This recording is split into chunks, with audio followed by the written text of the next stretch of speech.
So, here we are, Schattenspieler, playing super fast with Aluber, and now the branded fusion being activated. And for you guys watching at home, Schattenspieler is one of these guys that really knows, these scenarios, especially because like he competed 2 years ago exactly in December in our remote duel invitational, and he was the winner. So, he's a very experienced player, he knows his cards, and now he's going to summon the Rebellion from his extra deck. And I think it's worth mentioning that Diegub might be thinking that his opponent is on branded Despia, but the reality is that it is a Saber Dragon deck splashed with branded Despia cards. As you mentioned. Yeah, and of course, actually, looking at the branded cards in particular, Branded Fusion itself being a more recent addition to Yu-Gi-Oh! Master Duel, as actually we have some action happening here. Infinite Impermanence came down. Wow. This is what we said before, right? I mean, even if you go first in this kind of format, having all these kind of interruptions, this is really scary. But still, looks like Schattenspieler is not impressed with the Infinite Impermanence being activated as he goes on with Fretful Patchwork, and then he goes to search the Super Polymerization and the Engine Chain.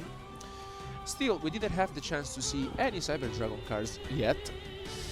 Still holding out for that one, yeah. And it's been a very, very promising turn one when you've ended up with more cards in your hand than your opponent, while also having a fairly formidable field in front of you. Exactly. I think this is one of the main points that really, having a card advantage in this kind of format is very important. And I think overall the branded engine that has been recently added to the I think it really makes a huge advantage to all the decks that really want to play this kind of engine, right? Looks like Schattenspieler here is considering his options. Yes, and he decides to extend even more with the with the polymerization.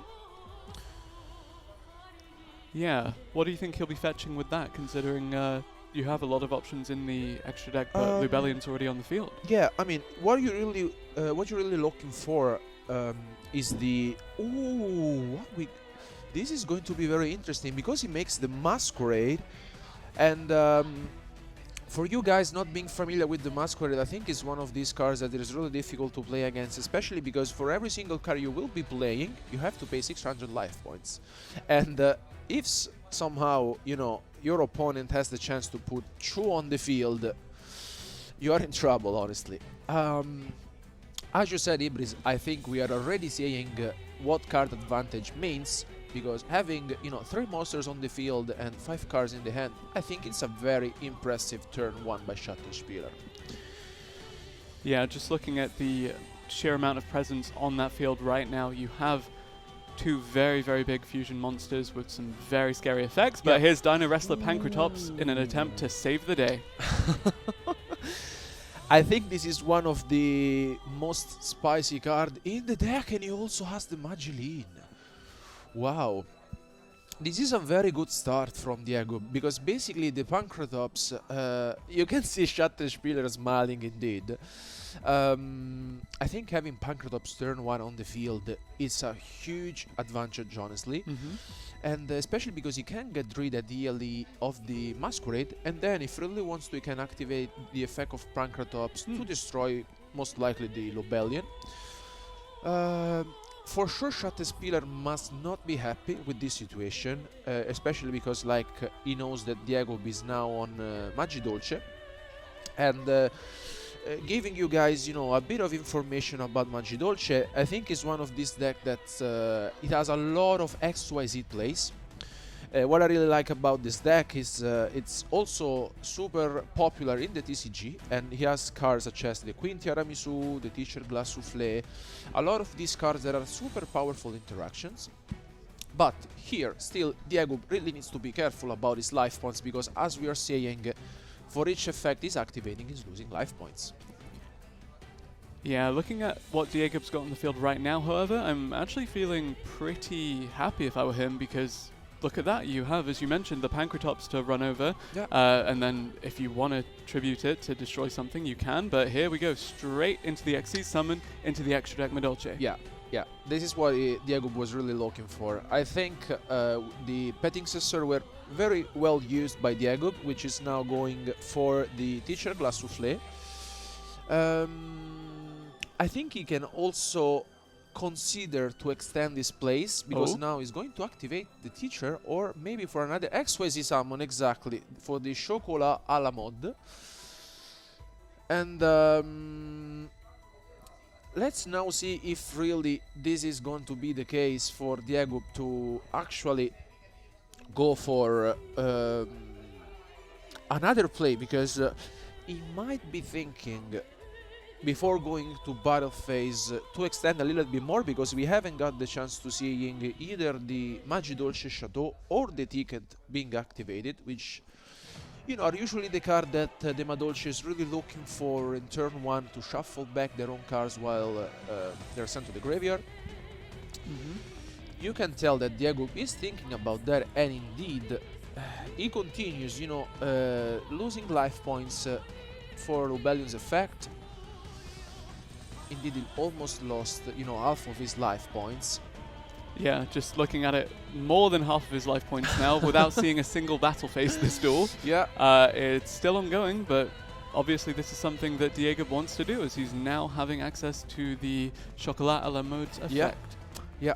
Now, as you can see, he's going to chain link the Chocolat a la mode, but there's an Ash Blossom, and indeed Diegub, it's a little bit disappointed, but he has got Called by the Grave. Wow. This is very powerful. Yeah, just back and forth with these response plays to each other. Chain link 4, you don't see that every day, but yep, let's see how this one plays out. Beautiful animation there. Goodbye, Ash Blossom, and Bye. hello, Chocolat a la mode's effect. Let's now see. You can tell that Diegub is saying, yes, I have this. But with the Called by the Grave being activated on the Ash Blossom, I think this could be the turnaround for this game 1. He might be pushing enough. Let's see. And you know what's especially surprising to me is that we saw how phenomenal the first turn looked for Schattenspieler. He had such a great field in front of him, a really formidable line of monsters, a lot of responses in his hands, but the plays do not stop for Diegub. He's in that extra deck again, looking for another monster. Queen Tiramisu now, the Madolche Queen Tiramisu on the field. I mean, now, if I were Schattenspieler, I might be thinking, okay, he is continuing to pay life points, but apparently, now the Tiramisu is going to resolve, and, you know, with his effect, Schattenspieler is in trouble, because now he gets back both monsters that been sent to the graveyard into the extra deck and the main deck. The Tiramisu resolves, the Chocolat a la mode is there. Let's see if Schattenspieler has any sort of interruption. It does not. The Gelato hits the field. He gets to source the Shadow, the most powerful field spell. And now, I mean, and look at this. my favorite part of this is that Dino Wrestler Pancratops is just there doing his thing. Exactly. Like, And this honestly, is enough. yeah. This is enough because he can activate the Pancratops, and this will be enough to seal the game. He also activates the ticket, and he goes battle phase. Very well played by Diegub here, because he prevented, just in case if Schattenspieler might have any sort of interruption going into battle phase. And that should be And game that 1 in should favor be of game Diegub. one. Wow. Very well played by Diegub. Yeah. Very good stuff. Incredible. And honestly, after that turn 1, we were not expecting to see such a comeback come impressed. through. Yeah, really, really, I really am well super responded. impressed. Very well played, Diego, but I have to say, you remain calm. Although Schattenspieler, you say, okay, you have Ash Blossom, but still, I'm going to put, you know, the Rebellion, and then the Masquerade, and then also the Aluber, just in case, you know, to prevent any sort of other, you know, and then, I mean, I think Diego just remained calm and said, okay, I'm going to lose some life points, but I'm going to close this one in turn 1, and I have to say, it was an impressive one. Yeah, and actually, while we do have that game wrapped up as we're about to head into game 2 of that series, we do actually have another game for you, or rather we did, but we have already seen a victor in our second concurrent game. Yeah. I mean, I think from this point of view, when you play against Madolche in general, you have to be scary, especially because like he has a lot of interruptions, not only, I mean, on the field, but also, as we saw, Diegub is playing cards such as Infinite Impermanence, Ash Blossom, and for this kind of deck, I think it's kind of difficult, you know. And on the other hand, Sword Soul is the winner. It was a very swift win, we have to say. Against Flow Andrees, I was not expecting a 2-0 victory, but once again, you can never know. You know, Flow Andrees is one of these decks that really want it has a control-based strategy, but the Sword Soul deck has so many different lineups with the Tennies and the Sword Soul themselves, and I think that overall it's not going to be super easy to play against this kind of matchup. And so, yeah, we now have the first game tallied down for both of our matches from Group 1. Yeah. We did actually, as you mentioned, see El Dojo del Duelista triumph with the Sword Soul deck just to take game 1 against Doc 7 and the Flunderies. And of course, we did witness on the live stream Schattenspieler and his Cyber Dragons fall to Diegub's Madolche. We are about to jump into our second game of that series. Can the Madolche take a clean 2-0? Time will tell, Alberto.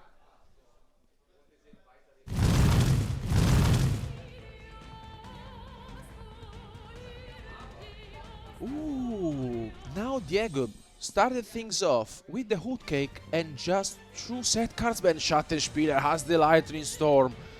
Wow, you can tell the Schattenspieler is already laughing because this might be once again a very quick one. But no, instead, he just searched for the Cyber Dragon and attacks into the Hood Cake, which is now going to be sent back to the deck, set a monster and a card to his Spell and Trap card zone, and pass turn. Pancratops Once again comes to the field here. Really, really looking forward to seeing what that card can do this time around.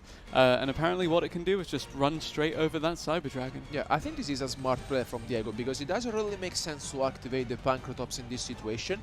Indeed, Schattenspieler looks like doesn't have that much going on. We thought that this might have been a quick one, you know, with the Lightning Storm, it was left with the Cyber Emergency as well. But another one! Wow! Schattenspieler, you can tell, it is not happy with this double Pancratops on the field. He looks pretty happy. He's probably not enjoying it as much as maybe we are, but still. Yeah, Cyber Dragon to the hand. Don't know how much help that's going to be, but hey, maybe he loses his face down here and he can just special summon the Cyber Dragon at the start of the next main phase. And now the Pancratops gets over the Edgim Chain, we get to search the Fretful Patchwork, and maybe we'll put something on the line for Schattenspieler. I think also it's smart here from Diego to activate the Pancratops on the last card of Schattenspieler, which shows a branded in red. And very well played by Diego in this situation. He didn't really feel like to leave both Pancratops on the field. I agree with that. Now play is back to Schattenspieler. And now looking at that Frightful Patchwork coming out, honestly, it's a response, it's an answer, it's an attempt at getting some sort of field presence back for yourself. Yeah. But Schattenspieler, this does not feel as smooth as that first game for him. Exactly. Also, I think that, I mean, Pancratops for sure is very annoying to play against in this specific situation. If Diego might be holding, for example, an Infinite Impermanence, he would have just said it right away in the turn before. And also, I think, if he was holding an Ash Blossom, he would have activated. Let's see if he maybe... he has the Maxi! Oh. Wow. This might be huge. But he has the Ash Blossom! Wow. All right. Lightning quick action happening back and forth here as we do now see the Branded Fusion actually resolve. No Maxi in response, so no extra cards for the side of Diegub. Just going to see what we bring out from the extra deck on the side of Schattenspieler. And now Schattenspieler, I think it's super happy with his Branded Fusion being resolving. Um, in this rare situation, ideally he might go for the Lubellion, and if he's holding some other extender in his hand, he might even consider to go for the most powerful fusion monster that he's holding, which is the Mirror Jade. And now let's see if he goes for the Lubellion indeed. I think this is the right play. Now he's going to activate the Tragedy, if I'm not mistaken. And now, yeah, he's going to Chain Link one, the Lubellion, Chain Link 2, the Tragedy. Correct, well played by Schattenspieler. Is going to resolve the Tragedy first. Let's see what he gets from his deck. He gets the Aluber. And then the Lubellion is going to resolve. I'm very curious to seeing now, because he needs to play, you know, around the Pancratops, let's say. Yeah. Let's see if he goes for the Mirror Jade. Okay, very, very nice. Beautiful summoning animation there. Mirror Jade, the Ice Blade Dragon, of course, hitting the field. Honestly, how are you feeling about that relative to the other options that Schattenspieler could have pursued at that time? Is this the best course of action moving forward, would you say? I think this is the line you really want to go for in this specific situation, because you have to deal with the Pancratops, and Mirror Jade, I think it's the card to go for in this moment. Indeed, he's activating the Mirror Jade, which, as you can see, you can send one fusion monster from the X deck to the graveyard, and, you know, he will be sending the Pancratops, and he's going to chain Pancratops effect. Yeah, I think Schattenspieler was forced to do this. You forced the resolve on the Pancratops. Exactly. But I think on one hand I have to say that it was basically forced. Yeah, and actually we are seeing both of the games concurrently now, as we do see a little bit of insight into the Flunderies Sword Soul matchup. Oh, nope, there it goes. But back into focusing on this game, Diegub versus Schattenspieler. This group is really shaping up to be something. Yeah, I mean, there are, as we mentioned, all different decks, and I also like the way they shaped up, because these players will be playing, you know, matchups. Ooh, here, very interesting lineup for Schattenspieler, which is now going Chimera Tech Rampage Dragon. Talk to me about that a little bit. Exactly. So basically, he's activating his effect, and basically he will be able to get another attack during this turn, which means that he will be dealing 4,200 damage to his opponent, leaving him, you know, with another one, right? Because he sent also a monster from his deck, and with 1,100 life points left, now play is back to Diegub, which he's hoping to get something out of his deck. Something that he would really like to draw in this specific situation might be, for example, a Magiline, or it's very difficult. Maybe a Pot of Prosperity, just to see some cards out of his deck. Let's see. Time will tell.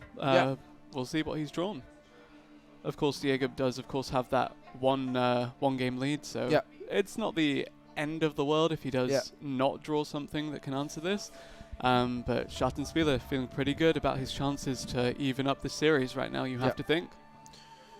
And now in Diegub end phase, Schattenspieler is going to activate the Branded Opening, and then he gets the Aluber on the field.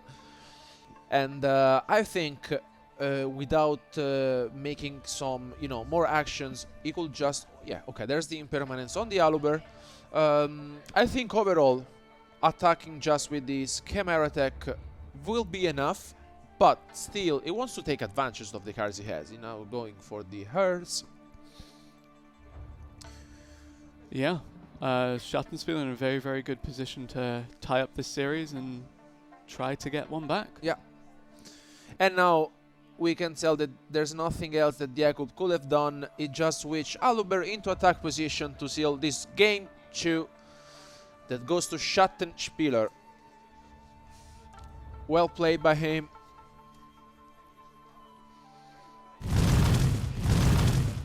The Cyber Dragons actually managing to take that game really does fill me with confidence for this group. It feels really good to have all of these players competing on even footing and have all of these players bringing their A game to the table. I think also it's very important to say that for how the way the game 2 started, we thought that Schattenspieler didn't have so much going on. Although the Lightning Storm was huge, honestly. He got rid of 2 spell or trap cards on Diegub's side. And I have to say that with double Pancratops, we thought for a moment that the game might have gone, to Diegub's side. But I think what really made the difference is that, as we mentioned, Schattenspieler is a very experienced player, knows, how to play in this situation on camera. He just said, my time will come. Let's just, set a couple of monsters, wait for my moment. And indeed, that's what happened. I think he played really well, forcing the Pancratops into game 2. And now we get the chance to see Swarsel in action of El Dojo del Duelista that is taking on Doc 7 a 2-0 victory. Yeah. Very well played. As we can see, he had 3 synchro monsters on the field. And as we were mentioning before, guys, Swarsel is super difficult to play against because he has so many different lineups of plays. I think what really makes the difference is the Tenny monsters. If you start things off with one of the Tenny, you have to be careful, of course, because basically you could lock yourself into Tenny. Yeah, and honestly, just looking at that, really, really well played, of course, by El Dojo del Duelista. Really, really promising to see how this group is starting to shape up. Of course, I do want to draw your attention back to the Cyber Dragon Madolche matchup because, of course, Schattenspieler taking on Diegub is the featured match, as it were. Yeah. And it is the 3rd game of that series that we are going to jump into very, very shortly. Yeah. I think our players are ready. Without no further ado, guys, let's jump to the table.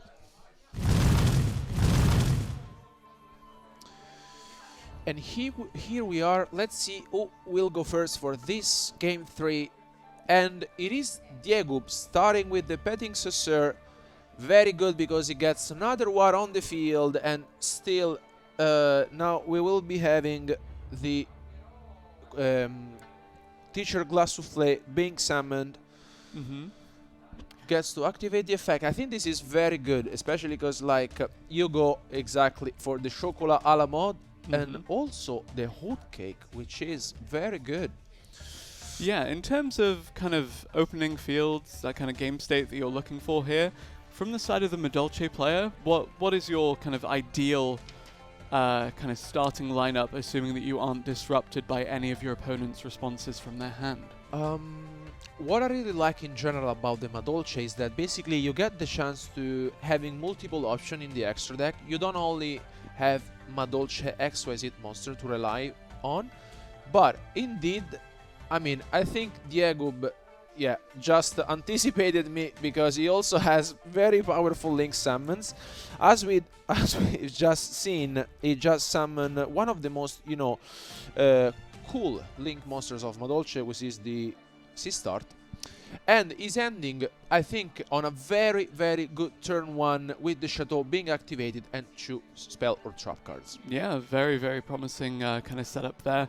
Really, really stacked field, of course, between the field spell, the 4... Oh, once again, the Lightning Storm! Yep. That is not going to feel so great. Ooh, but he had it. This is very good for Diegub, which is going to chain the Madolche Promenade, but he has also the Forbidden Droplet, which is very good in this situation, because he will be able to negate Diegub's monster on the field. Which monster do you negate? I think if I were Schattenspieler, exactly, I will go to negate, as we saw with our beautiful animation. I will go to negate for sure the Teacher Glass Souffle, but the very smart play the Schattenspieler made was that activating Droplet on the Lightning Storm. So basically, the Lightning Storm will resolve because it gets to be sent to the graveyard. So ideally, it resolves, but in the graveyard, so it's no longer on the field. And this was a very smart play by Schattenspieler, who now goes with the Frightfoot Patchwork. And the Teacher Glass Souffle was negated. So unless Diegub has, for example, an Ash Blossom, which I think we would have seen being activated on the Patchwork, maybe he's holding a Maxi. We will soon find out. So here, honestly, you're looking at Schattenspieler. Do you opt into the kind of Cyber Dragon side of things as your kind of combo starter? Or are you really looking to get some field presence back with the likes of the branded engine just kind of accelerating everything? Given the situation, if I were Schattenspieler, depending on his end for sure, I think the most consistent lineup will always go for the Mirror Jade, especially because it's a very annoying card to play against, and I have to say that looking at this specific situation, we might be seeing it. Now polymerization is being activated. Schattenspieler is considering his options. Time will tell what he does opt into, because, yeah, as you mentioned, quite a few formidable fusion monsters in that extra deck. Yeah. Mirror Jade, as you mentioned, though, probably not going to be what we see here. We can tell that Schattenspieler is having his time. He's really thinking deeply on this, which is something I really like. He really wants to be sure of what he's doing, and he gets to send the Shadow Beast and the Tragedy for the Quiritis. Another very interesting lineup here, because once again he's going to activate the Tragedy and the Beast. I like the way also chain link them, so he gets to draw one and then search for one card from his deck, which is the Aluber. Gets one. Here comes the Aluber. And let's see if he has something else going on. Oh, yep, there you go. Normal summon the Aluber, the Jester of Despia. Gonna look for one of those branded spell traps from the deck, just add it to the hand, and really, again, as we mentioned, start that combo, start everything off, and start going. What I'm thinking here, maybe Schattenspieler would like to push enough damage, because the Quiritis can change basically the attack Branded of fusion. And he has the Ash Blossom. He has the Ash Blossom. Okay, he has Ash. So, Diegub, I think it was on one hand a smart play for him. He didn't activate the Ash Blossom immediately on the Patchwork. Yep. And just said, look, you might be having your plan. I want to play your game, but I don't want you to think I have the Ash Blossom. And I think this was a very smart play by him. Yeah, good presence of mind to really just hold that and wait for the correct time to use it. Will it pay off for him, though? Well, we have a couple of cool effects on the field from the side of Schattenspieler. Exactly, because now Quiritis makes all the monsters on the field having 0 attack points and is entering the battle phase. Quiritis is attack over Diegub monster and dealing 2500 damage.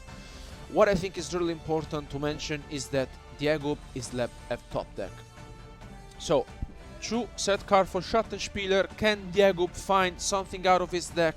Let's see. What is that ideal answer for you? What is that ideal answer for Diegub here? What can save this game and what can save this opening series for his tournament? I would say that ideally he will need a Madolche card. Now he's going to activate the Prominent from the graveyard, which is already something. We have to see if Schattenspieler has indeed any sort of interruptions on his end. Diegub is now going to activate the Teacher Souffle, Glass Souffle. Is Schattenspieler chaining anything to it? Time will tell. Apparently not. Looks like he doesn't. Of course, like having the Quiritis on the field is powerful. He might have been more powerful having, you know, the Mirror Jet, for example, but the Ash Blossom was huge on that branded fusion. Looks like the Teacher Glass Souffle is going to resolve. And now with that resolution completed, or all but completed, we're about to see it resolve. Assuming this does go through, what is the course of action that Diegub takes? What is the ideal situation to get him out of facing down 2 fairly formidable monsters and 2 spell or traps set face down? Yeah, first of all, I think Diegub might be considering that Schattenspieler is holding possibly a branded in red, which might be very powerful because basically the branded dread prevents Madolche card's activation in a sense that he can get to fusion summon a new monster from his extra deck. So basically, ideally, if Diegub would send back some cards to the graveyard, for example, this is the case with this with the Glass Souffle. With the branded in red. Xyz? Yeah. XYZ summon. Let's see. I think the Chocolat a la mode will be soon. Yeah.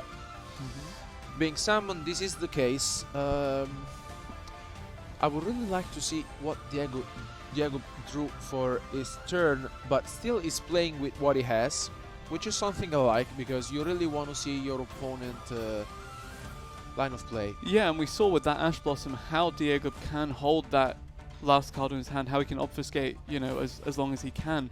Just, is it the answer? Is it something that's going to decide this game for me? And he keeps Schattenspieler guessing as long as possible here. We do have the resolution of the effect here from the Chocolat a la mode though, so what do you think is going to happen now? Now looks like that Schattenspieler still is not answering any of Diegub's card.